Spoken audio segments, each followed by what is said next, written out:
Hello, my name is Manojit Nandi, and this is my talk, The Limitations and Dangers of Face Recognition Technology. Now, since I'll be talking about the controversy around facial recognition technology, I need to have this disclaimer at the beginning that all opinions and views reflected in this talk are my own and don't reflect those of my employers. In addition, I researched this topic and created this talk out of personal interest. It has nothing to do with what I do for my work, and it was not done on behalf of my employer.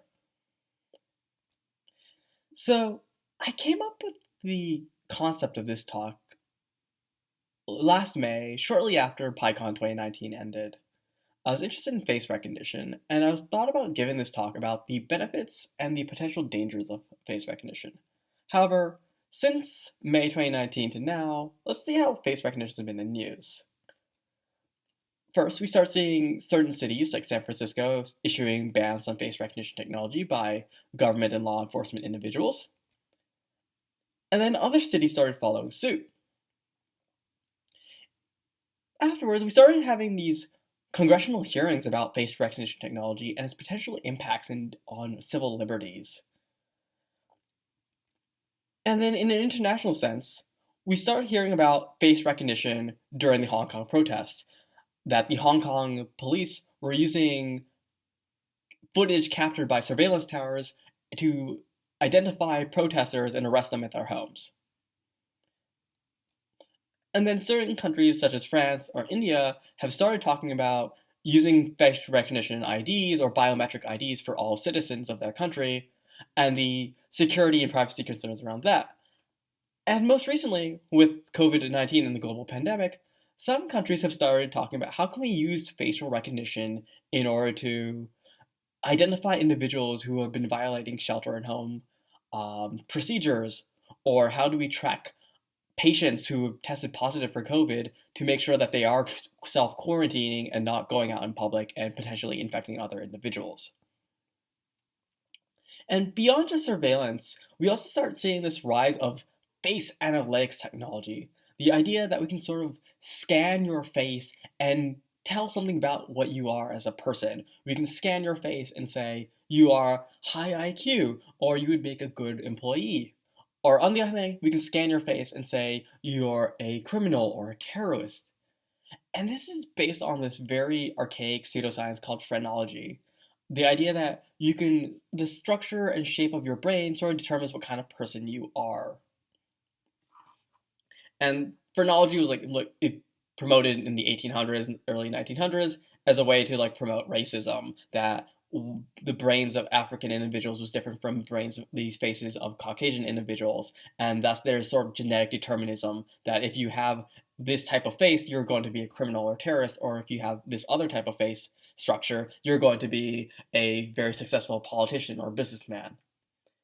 And this is scary because this was used to promote racism and other social forms of social oppression in the past.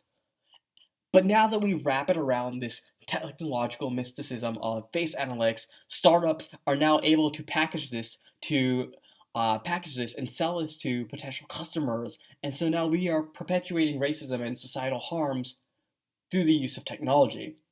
I think this is important because when we talk about the dangers of AI, we're not talking about Terminator or HAL 9000s. We're not talking about this potential danger that AI could represent down the road of overthrowing humanity. We talk about the ways algorithms and AI are harming people today. And there are plenty of books written about this topic of the way that algorithms are harming vulnerable populations, the way that algorithms are sort of reinforcing societal inequalities. And the key thing about this is that there are a lot of, here I have displayed a lot of books, but this is a topic that's been studied for a while. There's an entire field called Science, Technology, and Society dedicated to understanding the impact of technology on society as a whole, and then also the other side of the loop of what societal inputs make certain technologies inevitable. And so now we talk about the ways that algorithms can promote bias and harm. Let's talk about how face recognition can sort of promote bias and harm. And so this is a picture of Joy Buolamwini. Joy was uh, visiting grad schools, and she was interested in studying robotics. And she goes to this one college, and she's interacting with this robot that it should scan the face. It should use face recognition or face detection to identify the face of the individuals interacting with it.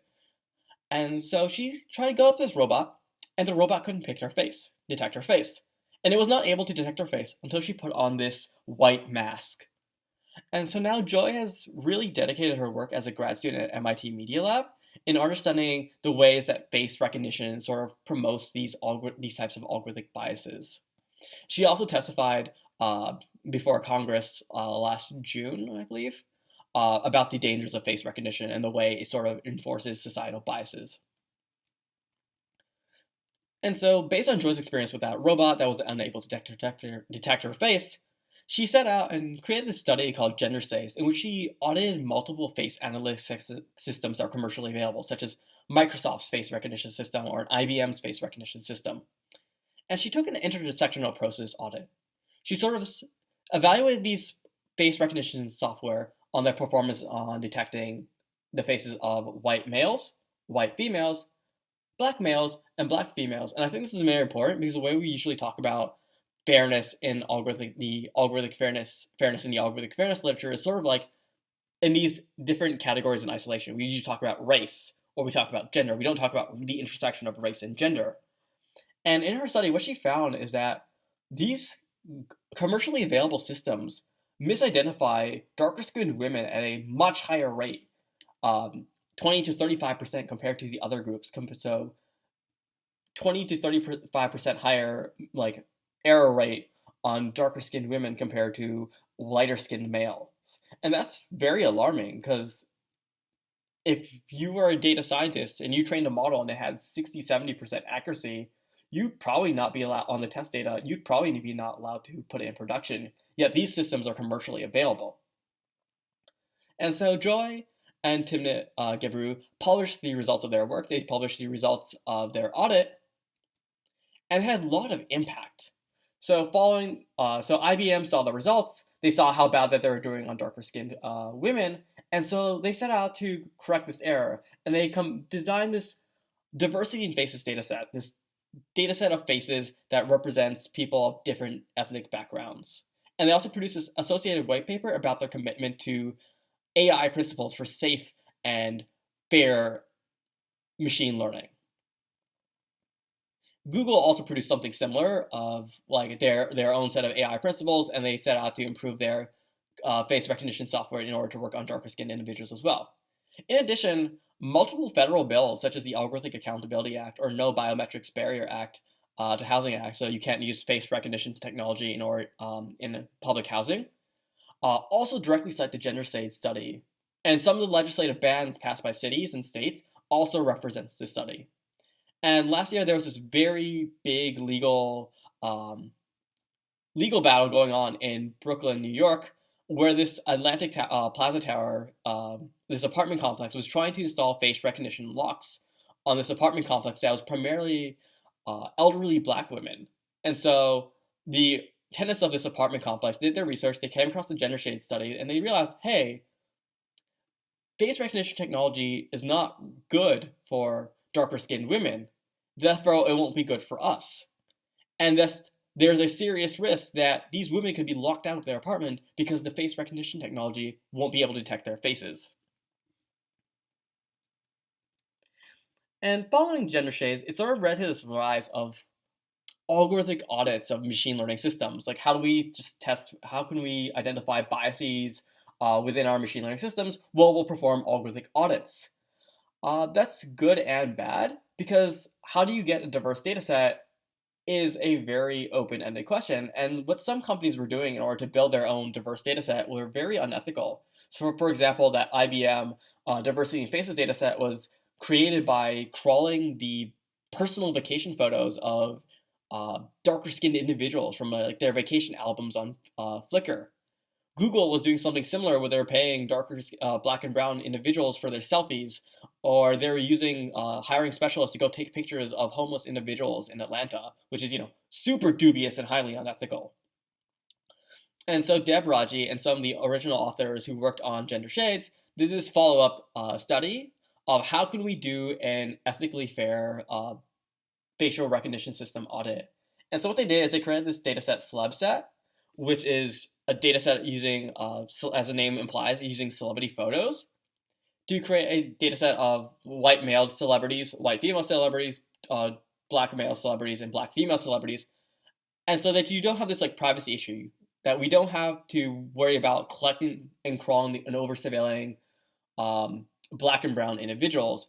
And key things about this paper is they talk about some of the tensions between privacy and fairness, but then they also provide researchers who want to do algorithmic audits some considerations to think about, like how do you design a good audit? How do you sort of design an audit that has a meaningful impact? How do you design an audit that sort of encourages the target companies to then improve their software? And next, I want to talk about affect recognition or automatic gender emotion recognition. And so this is the idea of like, can we sort of estimate your emotional state based on pictures of your face? And this is a topic that's very near and dear to my heart because when I got started as a psychology researcher, I was very interested in like the integral role, the role that emotions play in human decision making. Um, and this is a very fun topic when you work in tech and you have to meet individuals who unironically believe that humans would be better off without emotions, despite the fact that that's the premise of multiple dystopian science fiction works. So let's talk a bit about emotions. There's this American psychologist, Paul Ekman, who in the 1960s, 1970s, he traveled around the world and studied the emotions of people across different cultures. So people in different countries, but then also working with indigenous populations. And what he found is that there were 6 emotions that were common to all people, irrespective of their upbringing. And these 6 emotions are happiness, sadness, fear, anger, surprise, and disgust. Now, if you've seen the Disney Pixar movie Inside Out, 5 of these 6 emotions may sound familiar to you. The one missing was surprise. In addition, Paul Ekman also came up with this idea of microexpressions, that when we experience an emotion, we sort of involuntarily, by instinct or some other similar concept, we sort of just involuntarily create this short facial expression of the emotion we're feeling. And so this led Ekman to create this facial action coding system. This is sort of a schema for defining emotions based on the facial expressions. And how the facial action coding system works is sort of breaks the face into these different facial action units. And you can sort of then describe an emotion as the sum of the action units. So for example, we can say anger is equal to the lips narrowing and the eyes glaring and the eyebrows furrowing. And this is very popular in this late 2000s scientifically inspired crime drama, Lie to Me, which was about a like psychologist who used this facial action coding system and like emotional analysis in order to identify like when criminals were lying or not. And so with this facial action coding system, the idea behind affect recognition is like, well, we can take this taxonomy for describing faces based on emotions and use computer vision algorithms in order to identify the facial action units of the face and then output what we think is the most likely emotion based on the action units detected or action units identified. Right? That should work. Well, there's a problem with that. Last year, a group of psychologists did an extensive review of over 1,000 papers talking about emotions, the relationship between facial expressions and emotions, and they came to this conclusion that facial expressions do not properly represent emotional states for 3 reasons. First is limited reliability. That's the way that people express the same emotion. They can do so in different ways. So for example, take a look at the pictures to the right. Here we have 2 pictures of women who we both understand have this emotion of anger, but they're expressing this emotion of anger through 2 drastically different facial emotions. The top image is a woman with her eyes closed and her mouth open. The second image is a woman with her mouth closed and her eyes open and furrowed, and eyebrows furrowed. So it's the same emotion but expressed with 2 very different facial expressions. Next is lack of specificity. So there's no unique mapping between a facial configuration and a specific emotion. One emotion could be represented with many different facial expressions, and one facial expression could represent many different emotions. And this ties into this last idea of limited generalizability. context is missing from this. We just see a picture of a face. We don't know why we don't understand the context or any of the general context of like what that person is experiencing. If you see a picture of someone crying, are they crying from sadness? Did they experience death or a loss of a loved one? Or are they crying from happiness? So they overcome some strenuous ideal.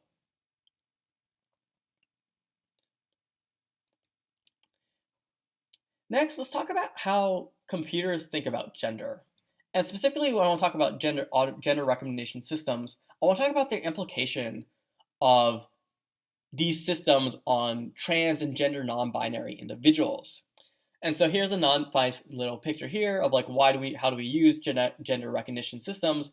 Well, this is a tablet in the back of a taxi cab that scans the face of the passenger, and it tries to estimate the gender of the passenger. Based on the estimated gender, it then tries to display you the most relevant ad. Because after all, if you're not trying to solve the problem of how to optimize ad click-through rate, are you really doing data science?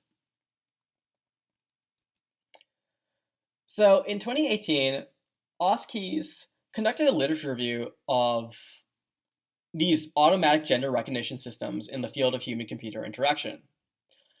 And Keyes looked at how gender was defined in these systems, and what they found was that gender was always defined as this binary variable. Gender was always defined as male or female, and that gender is something that is defined by your physical appearance. You are male if you look male, and you are female if you look female. And what they argue is that these systems are inherently exclude trans and gender non-binary individuals by using a definition of gender that is inherently at odds with the existence of trans and non-binary individuals.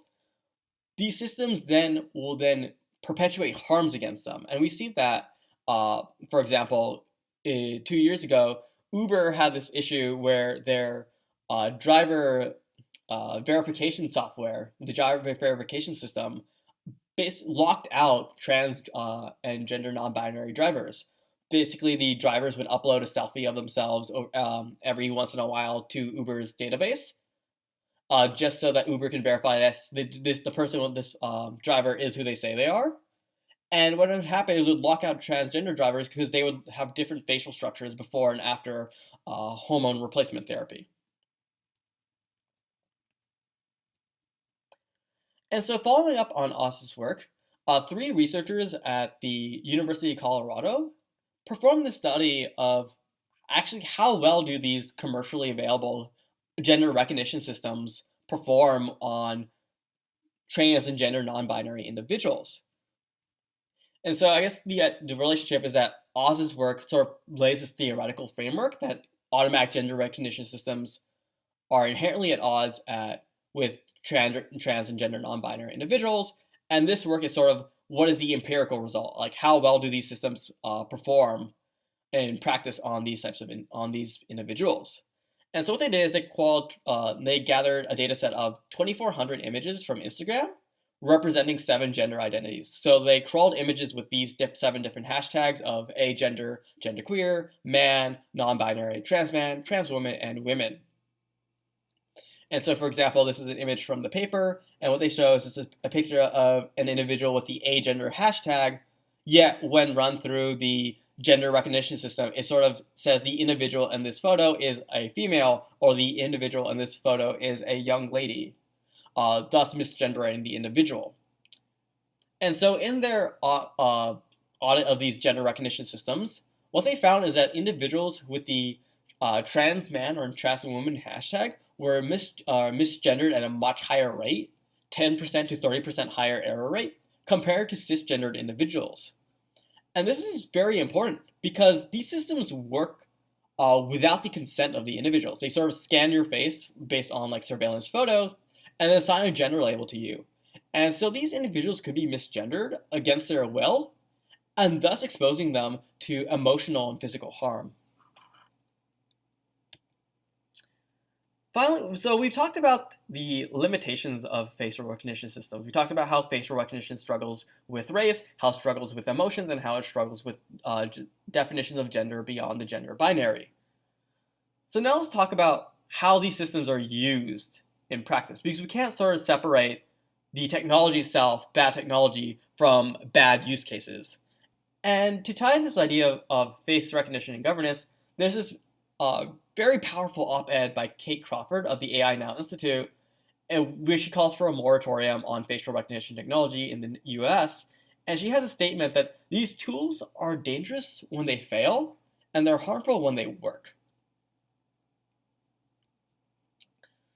So there was a big scandal last year where it turns out that a story broke that NYPD officers use this facial identification service in order to improperly. What they would do is that if a crime occurred and a witness said, like, oh, hey, the suspect looked like the celebrity Woody Harrelson, they would go to Google, get a picture of Woody Harrelson, run it through this facial matching system to generate potential leads.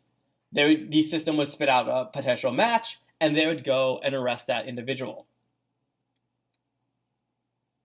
And so this is like really bad because this system weren't designed to be used like that. It wasn't designed to be used celebrity photo lookalikes. It wasn't designed to be used police sketches of like the hand-drawn police sketches running into the system to generate leads. So sort of like, one, we don't have any accountability of how these technologies are used, so we have no way of stopping misuse of these technologies. But even beyond misuse, then there's the other issue of like when these technologies are used properly to cause harm.